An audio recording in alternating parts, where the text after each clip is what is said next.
Cześć! Z tej strony Krzysiek, witam na kanale Mąż przy garach. Dzisiaj zapraszam na sycący, ale nie zapychający obiad, który dobrze jest przygotować w sezonie na fasolkę szparagową.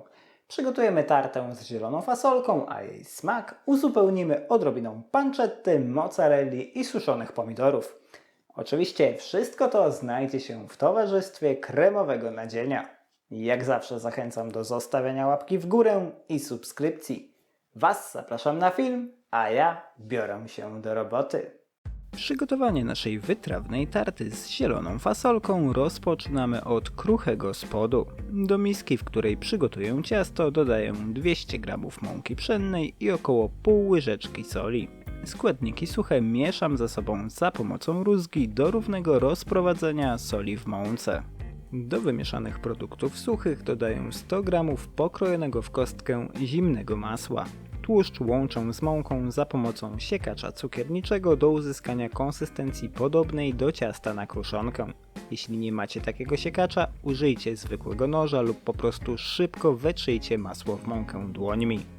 Po wstępnym połączeniu składników w misce dodaję do nich 2 łyżki zimnej wody i zaczynam wyrabiać ciasto dłonią. Na początku robię to w misce do momentu, w którym mąka i tłuszcz zacznie zbijać się w większe grudki ciasta. Kiedy to nastąpi, przekładam zawartość miski na blat i wyrabiam szybko do uzyskania ciasta, które można uformować w niewielki dysk. Pamiętajcie, żeby zrobić to w miarę szybko, całość nie powinna zająć więcej niż 3-4 minuty. Dłuższe wyrabianie ciasta spowoduje, że tłuszcz ogrzeje się zbyt mocno i całość zacznie się rozpływać. Uformowany w ten sposób dysk z ciasta zawijam szczelnie w folię spożywczą i odkładam do lodówki na przynajmniej 30 minut. Po tym czasie wykładam ciasto na delikatnie podsypany mąką blat. Wałkuję je lekko opruszonym mąką wałkiem do uzyskania płatu o grubości około 3-4 mm. Na początku ciasto może wydawać się zbyt kruche, ale w trakcie wałkowania tłuszcz w nim zawarty ogrzeje się na tyle, że sklei całość w jeden kawałek. Tak przygotowane ciasto możecie rwać w kawałki i wyklejać nim formę, w której przygotujecie tartę. Dobrym pomysłem jest też delikatne nawinięcie ciasta na wałek, dzięki czemu będziecie mogli przenieść cały płat za jednym zamachem. Niezależnie od metody, nie pozostawiajcie ciasta zbyt długo na blacie. Ja wybieram drugą opcję i delikatnie przenoszę ciasto nad natłuszczoną 20 cm formę. Ciasto delikatnie rozwijam nad formą i kurczę. No nic, nie trafiłem, zdarza się najlepszym. W takim przypadku po prostu odrywam zwisający z jednej strony nadmiar ciasta i wyklejam nim pozostałą przestrzeń w formie, tworząc w ten sposób zwarty korpus. Gotowy kruchy spód delikatnie nakłuwam widelcem na całej powierzchni, zarówno jego dno, jak i boki. Powinno to zapobiec deformacji ciasta w trakcie podpiekania. Dodatkowo, żeby zwiększyć szansę na piękny, równy korpus, wykładam go mocno pogniecionym papierem do pieczenia i obciążam ryżem. Zamiast ryżu możecie użyć też suszonej fasoli lub grochu ceramicznego. Ciężar równo rozprowadzam po całej powierzchni formy.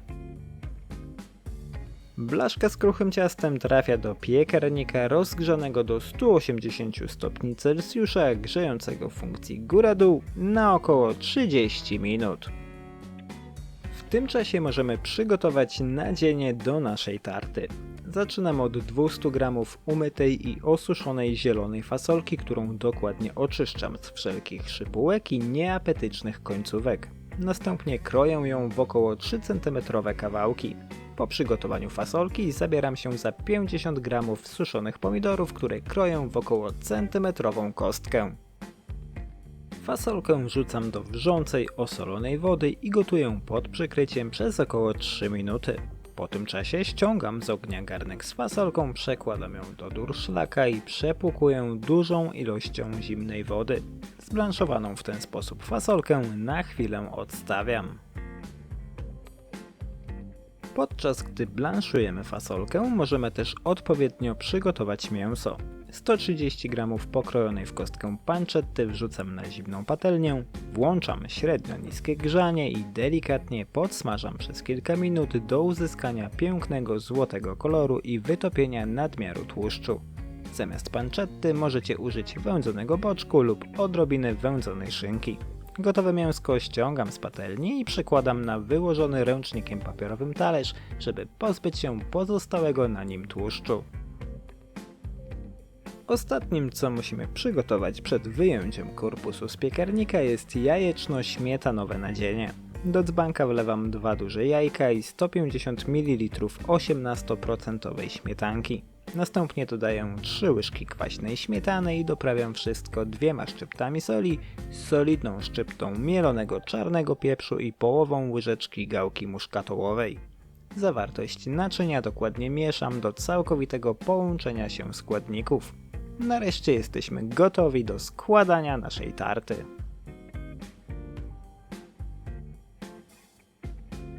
Po 30 minutach wyciągam kruchy korpus z piekarnika i pozbywam się ryżu wraz z papierem do pieczenia.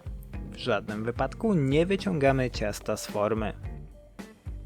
Dno kruchego korpusu posypuję mniej więcej połową podsmażonej przed chwilą panczetty. Rozkładam ją po całej powierzchni po to, żeby każdy miał szansę na taką samą ilość mięsa. Pancettę przykrywam odcedzoną z wody zieloną fasolką.